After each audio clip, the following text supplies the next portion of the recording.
A igreja tem sido um tema muito discutido, muito defendido, porque as pessoas creem, as pessoas no mundo creem, que igreja é aquele local aonde vão. Templo. Templo não é igreja, templo é templo. É algo que foi construído pelo homem com as suas próprias mãos. E a Bíblia diz que Deus não habita em templos feitos por mãos humanas. Só de você pensar nisso, você já pode tirar da sua cabeça a ideia que igreja é o lugar onde você vai. Aquela casa que você vai, ali não é igreja, ali é o templo, onde você presta culto a Deus, onde você comunga sua fé com seus irmãos de mesma fé, mesma ordem, não é assim? Agora, a questão da palavra igreja, surgiu esta palavra exatamente na boca do Senhor Jesus. Ele afirmou aos seus discípulos, no capítulo 16 do livro de Mateus, a seguinte expressão: edificarei a minha igreja e as portas do inferno não prevalecerá contra ela. Preste atenção, se você acredita que verdadeiramente a igreja é um projeto criado no coração de Jesus e apresentado a nós, se você acredita nisso, então você tem que tirar esta ideia muito distorcida que alguns pregadores e algumas pessoas no mundo defendem. A nossa igreja é a igreja verdadeira. A nossa igreja é a igreja que serve a Cristo. Isso é comentários humanos. A igreja de Jesus, preste atenção, ela foi criada no coração do Senhor Jesus Cristo. Ela foi passada aos discípulos como ensinamento, porque todo aquele que crê que Jesus Cristo desceu dos céus, que Ele é o Filho de Deus, que estava com Deus antes que todas as coisas fossem criadas. Preste atenção, a Bíblia diz assim: no princípio era o verbo estava com Deus e o verbo era Deus. Ele é a luz que veio para iluminar o mundo. Ele é Jesus, apresentado como o Cordeiro de Deus, o Filho de Deus, que era antes que o mundo existisse. Isso mata muitas ideias humanas que tem por aí. Você sabe disso. Porque Jesus, ele é Deus.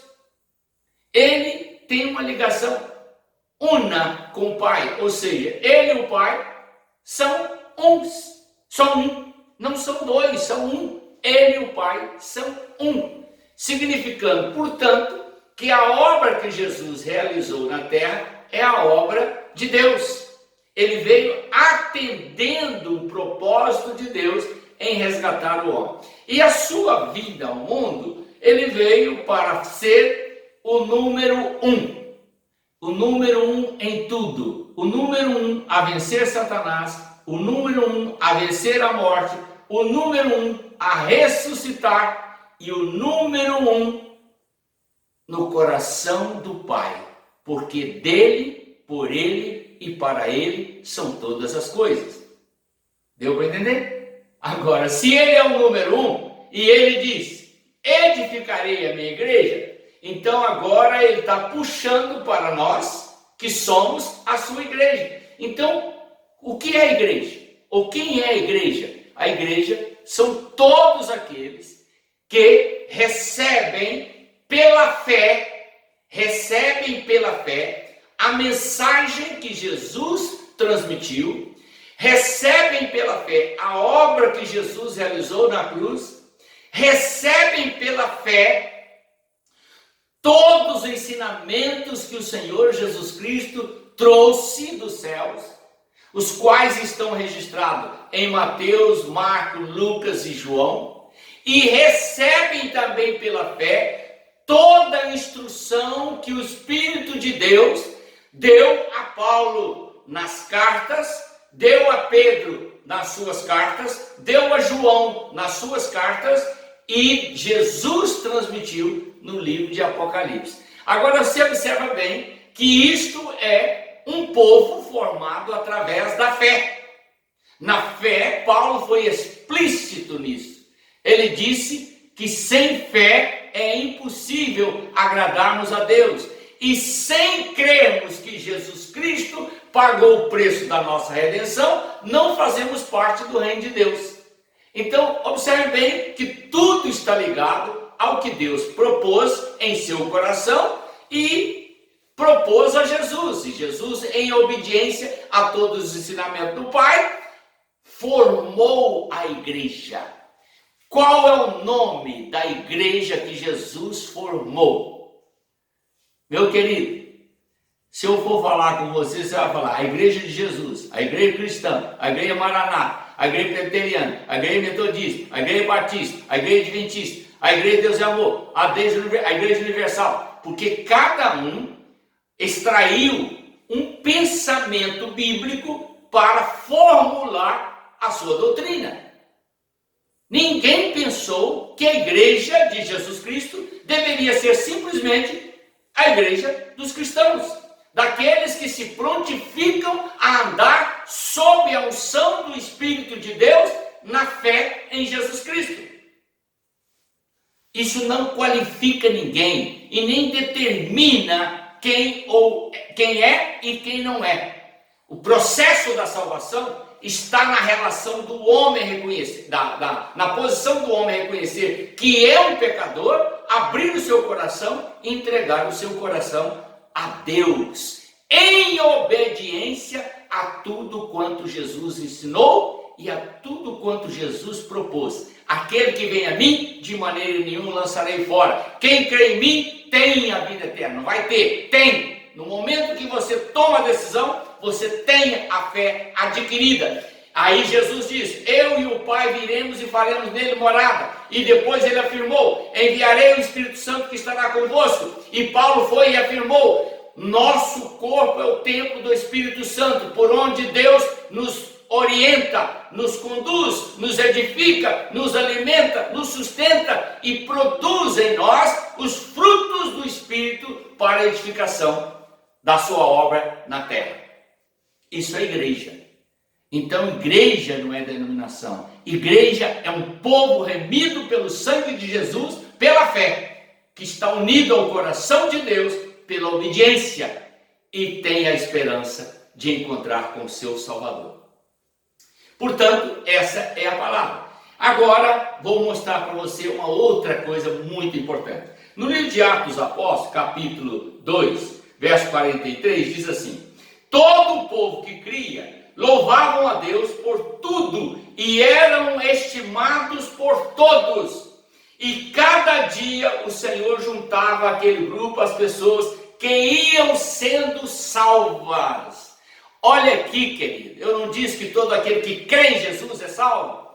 Todas as pessoas que iam crendo em Jesus Cristo se juntavam ao grupo dos apóstolos e eles eram chamados de salvos.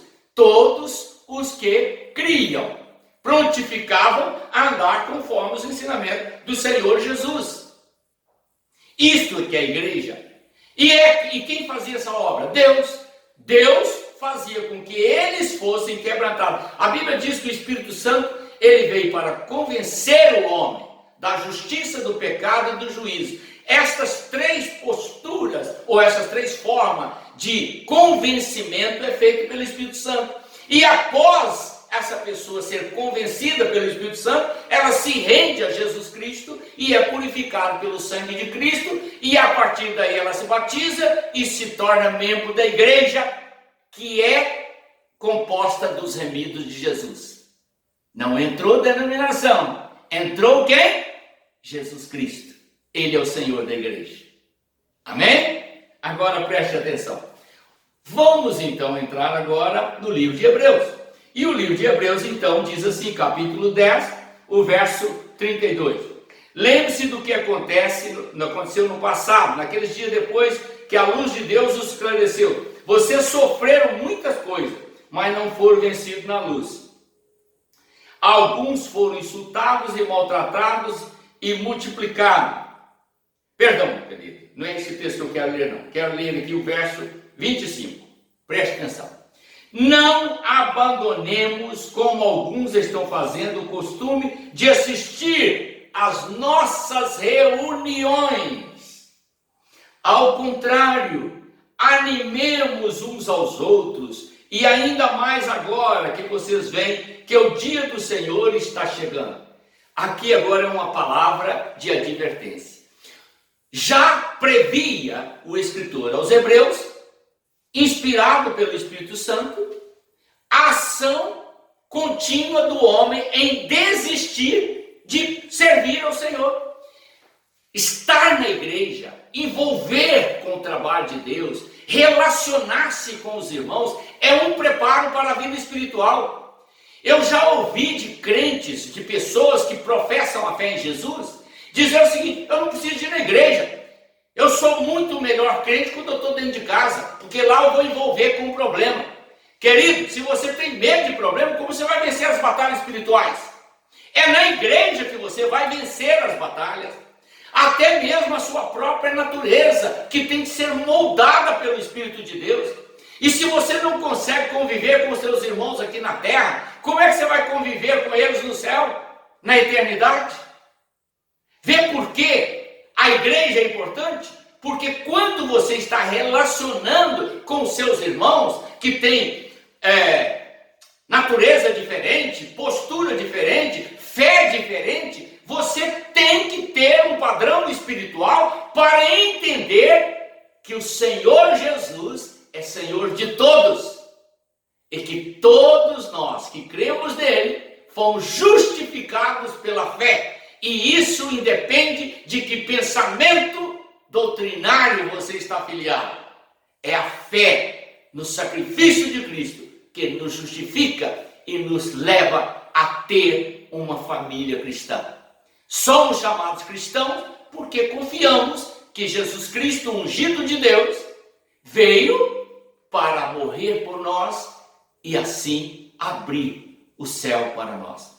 Como um cordeiro mudo, disse o profeta Isaías, ele foi levado ao matadouro, levou sobre si todas as nossas dores, todas as nossas dificuldades e trouxe para nós a vida eterna. Amém? Então não afaste da igreja, não abandone a igreja, vá para a igreja, cultue a Deus de corpo e alma e espírito e ame os seus irmãos e relacione com eles em amor, porque esta é a vontade do Pai Todo-Poderoso. A igreja foi fundada para que nós vivamos em união. Deus te abençoe. Vamos orar. Pai eterno, em nome do Senhor Jesus Cristo, ensine o teu povo, Senhor, a confiar em Ti e a saber que o processo da renovação espiritual no nosso corpo, no nosso físico, na nossa alma, Senhor, na nossa mente, só é possível quando nós nos filiamos à igreja e em comunhão com os nossos irmãos, vivemos em obediência aos ensinamentos do Senhor Jesus. Portanto, edifica o teu povo, em nome do Senhor Jesus. Amém.